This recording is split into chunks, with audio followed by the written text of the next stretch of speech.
Miarabanao ry namako malala manaraka izao fandarana izao. Mankasitraka re midera sy mankasitraka anao noho ny fahatokianao amin'izao fandarana izao. Eo am-piandrasana ny fiverenan'i Kristy. Eo am-piandrasana ilay tranga be voninahitra manitriketrika izay hamarana ny tantaran'ny tany. Lioka 2:5-telopolo sy ny 4:telopolo. Zao nambarany tenin'Andriamanitra. Aoka isikina ny valanareo sy rehetra ny jironareo. Ary aoka ianareo ho tahaka ny olona izay miandry ny tompony. Eo am-piandrasana isika, zao ny fotoana iomanantsika amin'ny fiverenan'i Kristy. Izao ny fotoana hanamboarantsika, ny mombantsika rehetra, ny ankonantsika hitsenan'i Kristy eny amin'ny lanitra.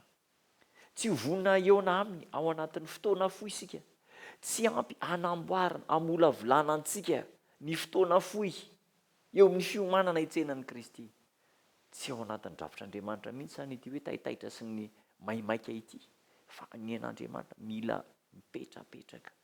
Ary io fotoana io namana lazainanao fa tena fomba iray ahafahana misedra ny finoana ny fotoana. Ahafahana misedra ny finoana ny fotoana.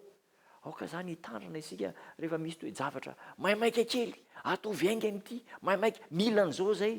Tsy izany no drafitr'Andriamanitra eo amin'ny famonjena antsika. Fa ny drafitr'Andriamanitra eo amin'ny famonjena dia zao mila fisedrana amin'ny alalan'ny fotoana. Ilaina zany zavatra zany. Amin'ny maha-olombelona antsika, indraindray tsy mahary boaka ianao izy mifitety. Rehefa tsy mety amin'ilay fotoana ilantsika azy iny ny zavatra tediavintsika, dia tezitra, sosotra, vinitra, vasira hozy ny avy any amin'ny faritany. Tezitra, ary dia mivonto fo mihitsy, tsy izany fomba fiasan'Andriamanitra. Ilaina amboarina amin'ny alalan'ny fotoana isika, ary zany no atao hoe faharetana. Manana faharetana. Misedra zavatra sarotra, tsy araka ny sitraponao, mandritra ny fotoana. Ela, tsy maintsy miandry, miambina, ary miasa mikafanampo isika. Miandry, miambina, ary miasa mikafanampo mba ho vonina amin'izany fotoana manetriketrika izany. Amin'izany no hanomezana ireo zanak'Andriamanitra voninahitra an'Andriamanitra. Ary dia hanonona teny fampaherezana sy fanantenana ary finoana eo anivon'ny rotoroton'ny fiainana izy. Ry namana, amboarin'Andriamanitra ny toetrantsika mba ho vonina ho any amin'ilay mandrakizay. Amboarin'Andriamanitra ny mombantsika. Mila mitory ny filazantsara isika. Ary io fitoriana io dia mila fotoana be dia be. Ny sokatra masina tsy manambara amintsika manao hoe rehefa mitory isika dia tsy maintsy hiova izao tontolo izao. Tsy voatery hiova izao tontolo izao. Na dia tokony hiova zay ny sitrapon'Andriamanitra. Fa ny tian'Andriamanitra atao dia izao. Ho toriana amin'izao tontolo izao ny filazantsara ny fanjakana. Ho vavolombelona amin'ny firenena rehetra. Va ho tonga ny farany. Ny heviny zany dia tsotra ihany. Tsy maintsy ampahafantarana an'izao tontolo izao ny fahamarinana. Dia hiteny hoe efa nitoriana izy. Efa nafantatra izy, efa nanao ny fomba rehetra andresena lahatra azy zay. Tonga Jesosy Kristy, izy ny tompon'ny fanapahan-kevitra farany. Ananantsika ny fahefana, manafaingana ny fiverenan'i Kristy amin'ny alalan'ny fitoriana ny filazantsara.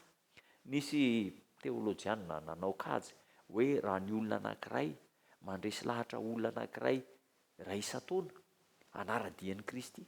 Olona ray mandresy lahatra olona ray isa-taona, anara-dian'i Kristy ao anatin'ny 20 taona, dia tonga Kristy raha izay andininy izay, Matthieu 4:4-4:10, ho toriana amin'izao tontolo izao ity filazantsara ity, ho vavolombelon'ny firenena rehetra. Fa ho tonga ny farany, olona ray lasa olona roa zany ao anatin'ny herintaona, olona roa mitory amin'ny herintaona lasa olona efatra, olona afaka 3 taona olona efatra, lasa olona 20, afaka dia 4 taona olona 20, olona 19, olona ohatr'izay afaka 20 taona.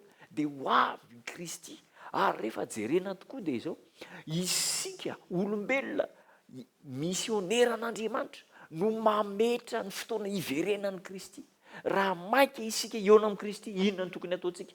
Miolo may mihitsy, miazakazaka, mitory ny filazantsara, manodidina antsika. Aza miandry andeha any amin'ny toeran-kafana, fa eo amin'ny manodidina anao, eo ianao no mitory ny filazantsara.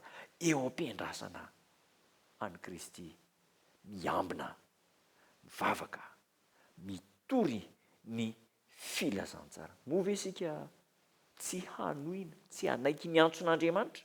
Mova isika tsy anamboatra ny fanalantsika, ka anao tahaka ireo olona zay miandry ny tompo.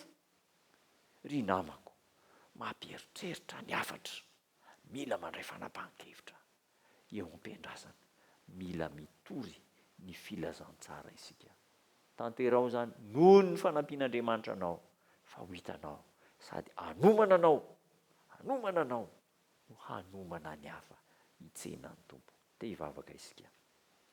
Sotranao tompo tsara noho ny hafatra lehibe nomenao eo am-piandrasana izay, kanefa indraindray kamokamo, indraindray matoritory, indraindray mitsilamo, ary indraindray mihemotra mihitsy aza, mifona Jesosy io. Ianao nefa efa ho avy, omeo hery mba handrosoana eo amin'ny fiandrasana anao, hitoriana ny filazantsara.